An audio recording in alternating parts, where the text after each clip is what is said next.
Hello and welcome back to another episode of the Alter Your Health podcast. We are live, as we always are, we're a day late today. But anyways, this is Alter Your Health Live, and we record these live episodes in our Facebook group that is plant-based and stress-free, and also on Instagram at alter.health.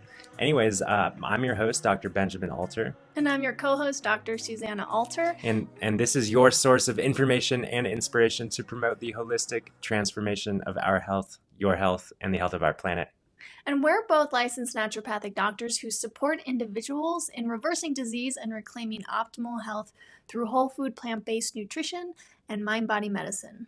So today we are covering a topic that we find really super duper important, and that is the connection, the link between stress and digestive health. And the reason why we find this so important is because digestion is really essential to our overall holistic health and well-being, our body's ability to heal itself. We need to really focus on digestive health because we know that food is medicine and we want to get all of the medicinal properties from our food. And stress can be hugely impactful in suppressing our ability to optimally digest and absorb food. So we're going to dive in and kind of pick apart this topic scientifically.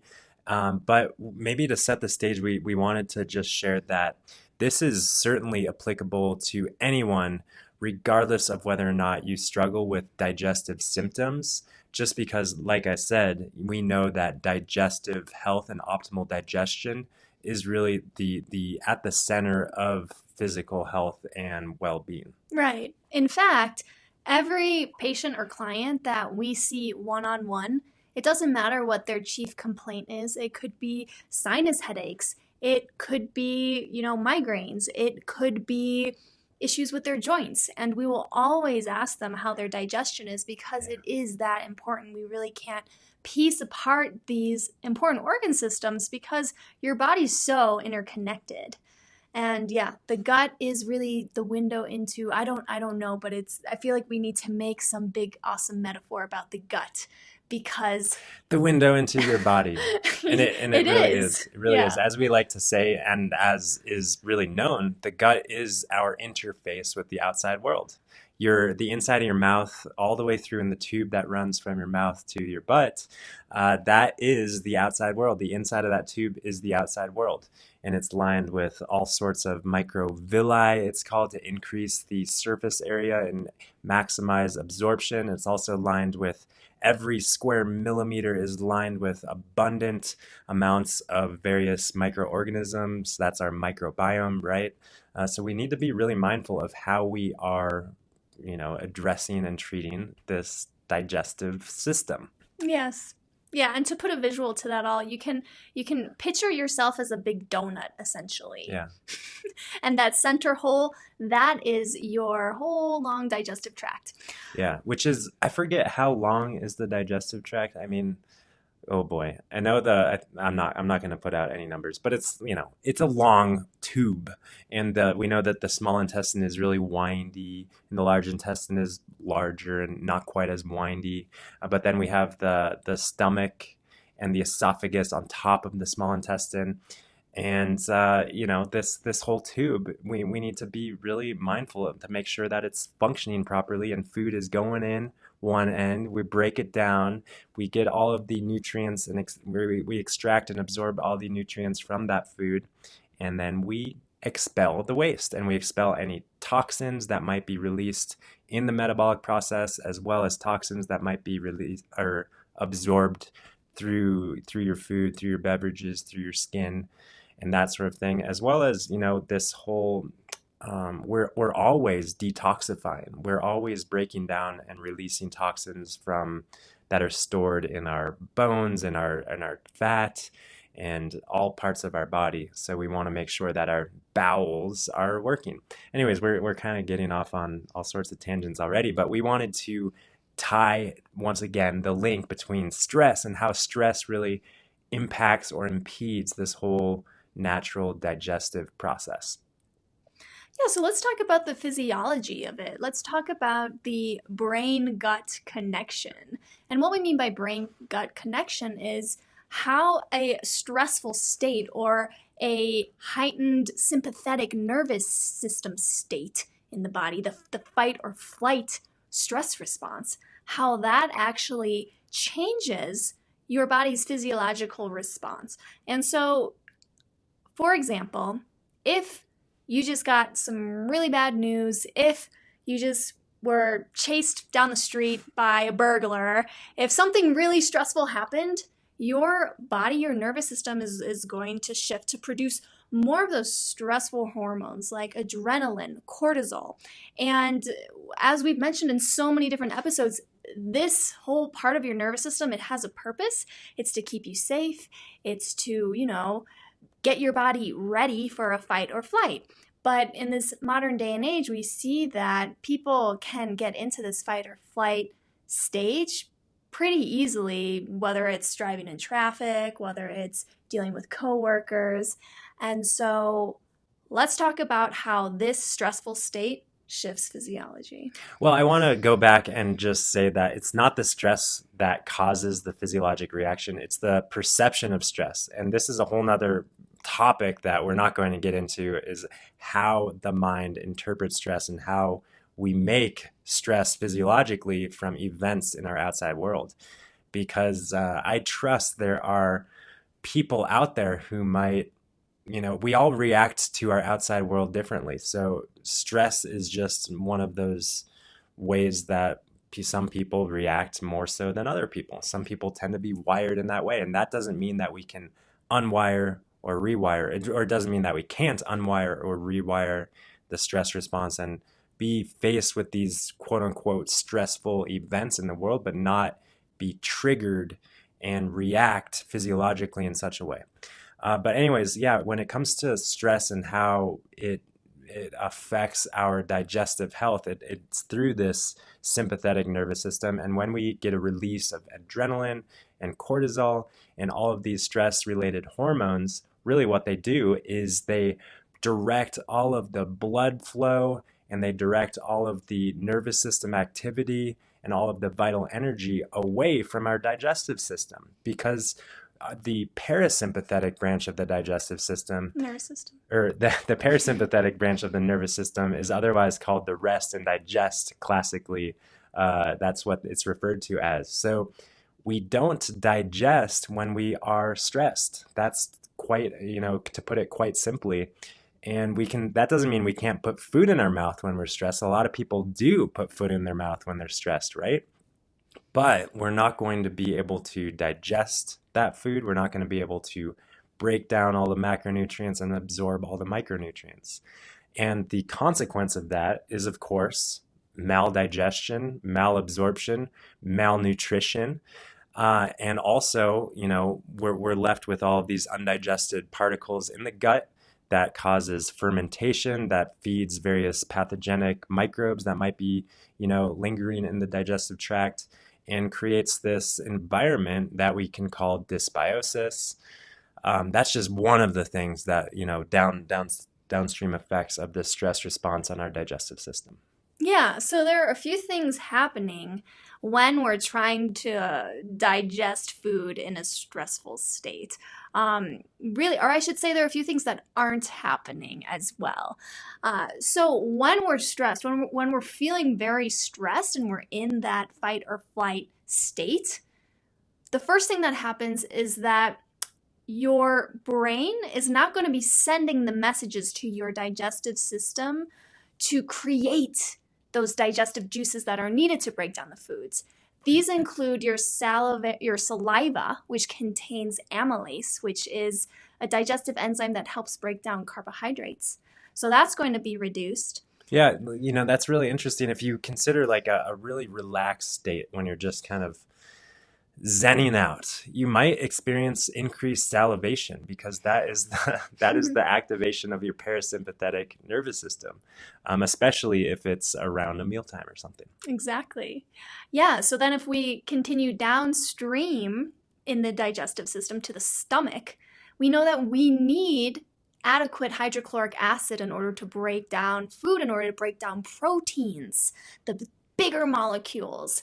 And when we're stressed, there's a decrease in hydrochloric acid. This is actually an issue that is more and more common in our culture, and we actually have a whole episode on what's really causing your acid reflux, because turns out that hypochlorhydria, which is a fancy word for low production of stomach acid, is actually one of the biggest causes, most common causes for acid reflux. Yeah, so that is completely misunderstood a lot of times in the conventional world. But yeah, stress, what it does is it inhibits the production of your digestive and salivary enzymes. Once again, it's the pancreatic enzymes, the enzymes that are produced in the liver and whatnot.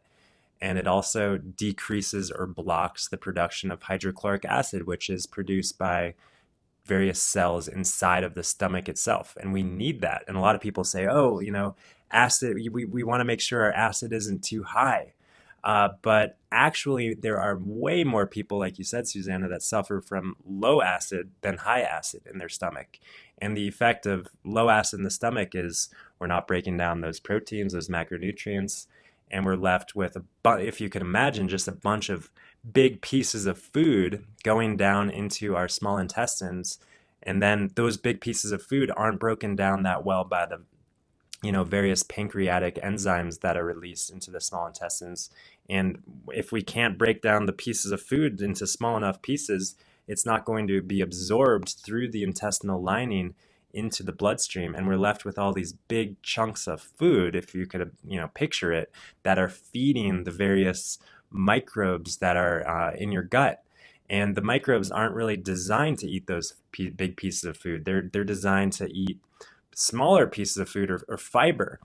So the consequence of them, chowing down on big pieces of protein and fat and starch and things like that is that, they ferment and then they breed and overgrow these bacteria to try to, eat more of those big chunks of food, but you're left with digestive issues, which you might experience as gas and bloating. And then downstream, in terms of joint pain, headaches, you name it, could be caused by digestive issues. Exactly. Yeah, so another thing that happens is that your rhythm, the motility, gut motility is the term that we use to describe the actual contraction of the muscles in the digestive system that help move the food through your system. And we like it to happen in a nice wave. It's also called peristalsis. And so your proper gut motility highly depends on your nervous system. So if things are out of balance, then it might speed up, it might slow down your gut motility. So maybe some of you out there have noticed you get diarrhea when you're nervous, or you get constipation when you travel. It's all linked back to the nervous system. And so that's just one more thing physiologically that can happen. But really, so, what we've talked about here is, if you're experiencing bloating, abdominal pain, if you've heard of things called leaky gut or SIBO, these conditions, these can all be reversed and supported when we really address the stress piece of it all. Yes, there can be some physical factors. Of course, what you're eating is going to be a huge one. But really, what we see for every patient that comes in with digestive complaints, there's always some stress piece involved. And I experienced this firsthand when I was dealing with my chronic digestive issues. I saw a huge shift in my symptoms right when I had a huge shift in my mindset around all of it. Yeah. So, I mean, 1,000,000,000%. I have yet to 1 see billion percent. 1,000,000,000%. I have yet to see anyone who, really any chronic health issue for that matter, stress is playing into it. And it really has so many ways that stress is playing into it. And at the field of that brain-body connection stuff, we know it's psychoendomneuroimmunology. It's the link between the brain and the nervous system and the immune system and the digestive system. Stress impacts it all. But the fact of the matter is we know that food is medicine. We know that we need to be eating the highest quality, nutrient dense, whole healing foods in order to reverse disease and promote optimal longevity in our lives. But that food is only as medicinal as our body absorbs it. If we're not absorbing it and putting it to use, then that food is just going to be, at best, just going through you. And at worst, it's going to be feeding, and promoting an imbalanced microbiome.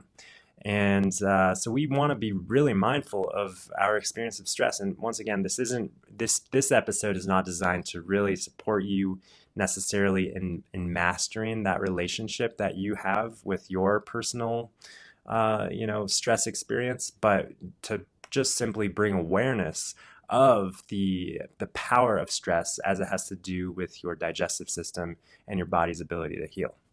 Exactly. Do you want to address this question about stomach acid levels?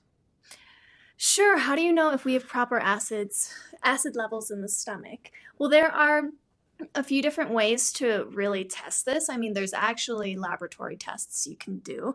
Another test is one that's, not super sensitive or specific or, not super accurate is I don't know. How do you want to answer this question? Yeah, well, It's getting into the weeds. It is getting into the weeds. The fact of the matter is there are tests that we can do.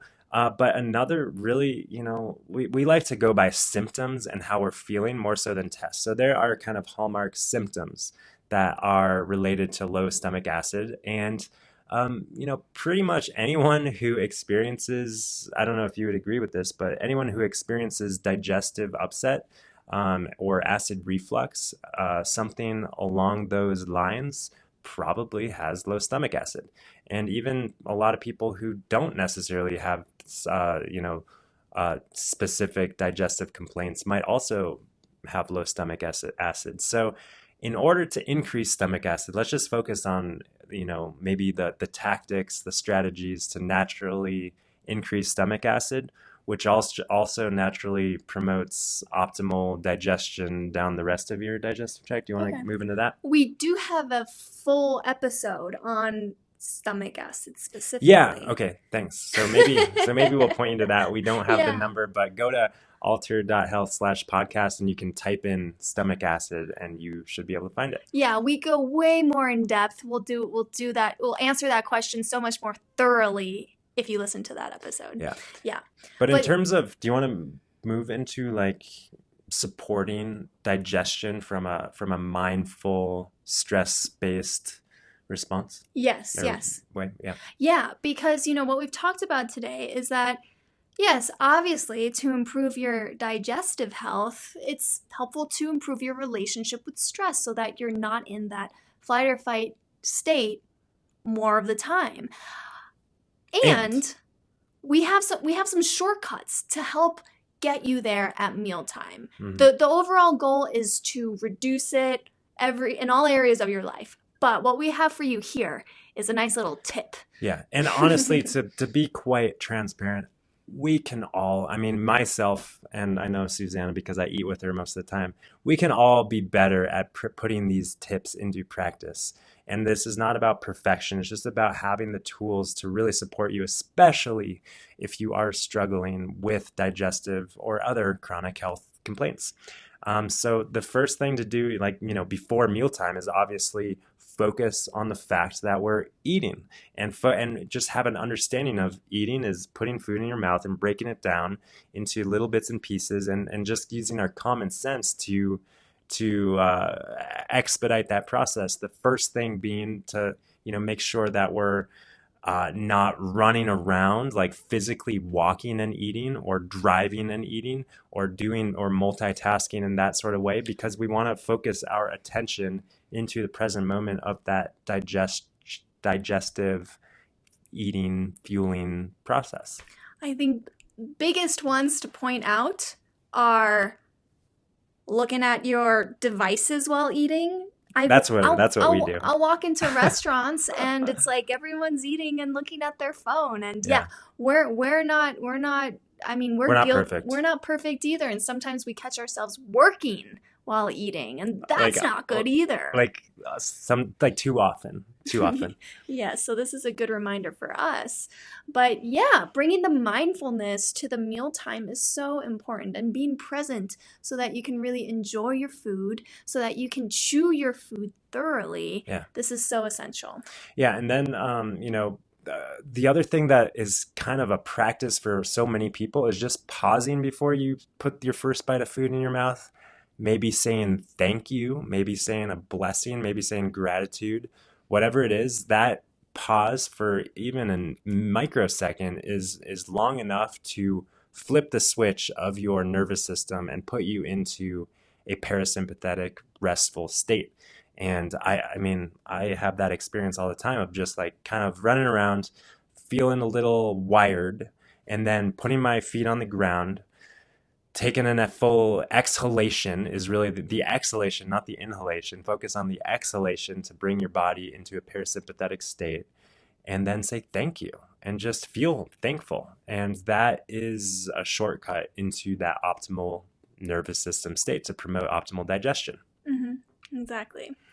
Yeah, so then when you're actually eating, we've already kind of alluded to this, but really chew your food. I think a lot of people tend to swallow, big chunks of food, and then your digestive organs, your stomach, they need to work harder to break the food down. Yeah. Plus, they're probably not working with adequate amounts of digestive juices. Yeah. So really set yourself up for success and chew more of your food. And one tip that we really like for this is to put your fork down in between meals. Yeah, I know some people have, shoot for 30 chews for each bite or 25, whatever, just chew more. And the other thing that's just popping into my mind is we don't want to, on the topic of hydrochloric acid, we don't want to douse the digestive fire with a bunch of cold ice water, which often does happen when we're at restaurants. We get a big glass of ice water and they come around and fill you up and you drink more and you eat your French fries and your cheeseburger and they fill you up. That's the opposite of what we should be doing. We should not be eating, or we should not be drinking really anything for that matter right with our meal. We should be drinking on either side of our meal a little bit as to not dampen or water down, dilute the hydrochloric acid in our stomach. If we are drinking with the meal, and really any time for that matter, the water or the beverage that should be consuming should be room temperature or maybe a little bit warmer for optimal digestive fire. Mm-hmm. Yeah, exactly. And then, the other tip is just to not overeat, to just, and that naturally happens. We naturally don't overeat when we're fueling our body with whole, real foods that don't, create this extreme dopamine response that spikes our the sensation on our taste buds and that sort of thing. So focus on real whole foods, and that's going to support you in not overeating. And then when you eat slowly and when you chew your food and when you enjoy it, you're naturally going to eat enough, but not too much. Because when we eat too much, that can lead us to have a little bit of indigestion at times. But that being said, when we're eating whole, real, natural, healing, plant-based plant foods, we don't experience the consequences of overeating because we've got this built-in regulation system, really, that our food provides us. Exactly. So what are some last notes? What else did we want to talk about? I think I'd like to touch on an anxiety piece that I certainly experienced when I was dealing with my digestive issues. And I know it's common for a lot of people who have chronic digestive issues.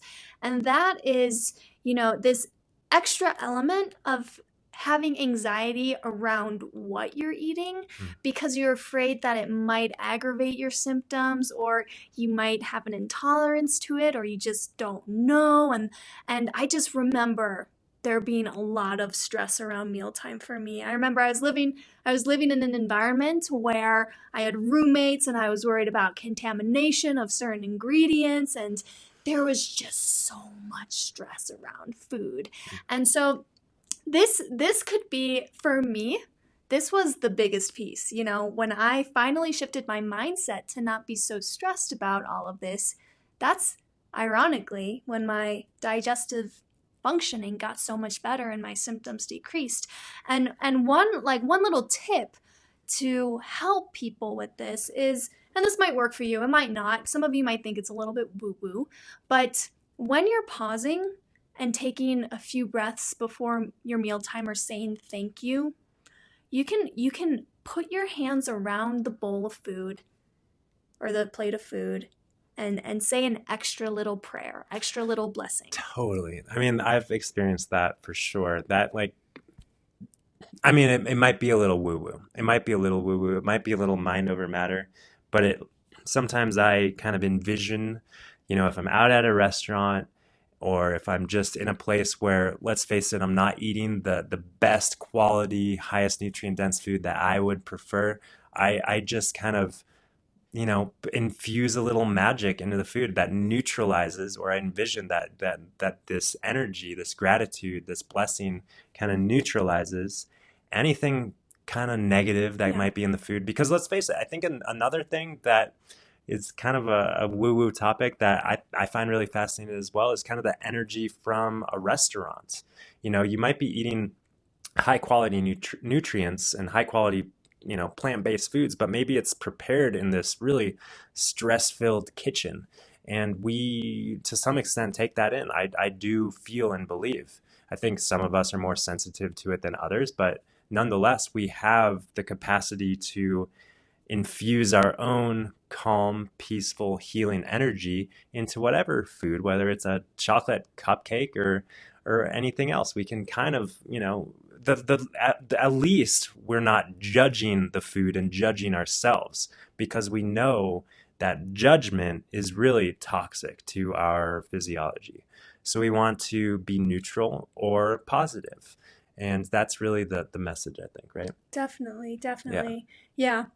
Yeah, so I would actually visualize, any potential toxins or bacteria or something, if there's anything in there that didn't serve my body in healing, I would visualize it kind of unraveling, kind of like a protein unraveling, and just hugging my cells, hugging every cell in my body. And yeah, that might sound so woo-woo, but you know what? Yeah, but it is. It helps bring your body into a deeper level of trust and peace before you actually start ingesting and breaking down these foods. And there's really nothing woo-woo about that. It's There's true. nothing woo-woo about the peace. So whatever supports you in feeling peaceful when you're consuming your next meal, that's really the goal and the focus. Exactly.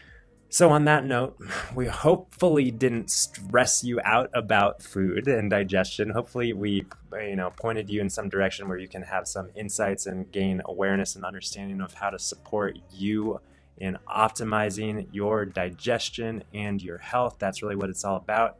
If you do, once again, want to join these conversations on the Alter Your Health live podcast, and also we do a Medicinal Monday every Monday at 5:30 p.m. Mountain Time. Come on into the plant-based and stress-free Facebook group that you can find us at facebook.com/groups/alterhealth. And if you haven't yet done so, all listeners out there, I would be very grateful. Would you be grateful? I would really be grateful. Susanna and I would both be grateful if you take 1 or 2 moments out of your busy day and just hit the subscribe button if you're tuning in on wherever, and like and share with someone who you know and love, maybe someone who is suffering from digestive issues or overwhelmed with stress or anxiety or anything like that. And maybe write a review. Oh yeah, leave a comment, write a review. We do appreciate that. So on that note, we send you off with a lot of peace and love, and we look forward to seeing you in the next episode. Bye for now.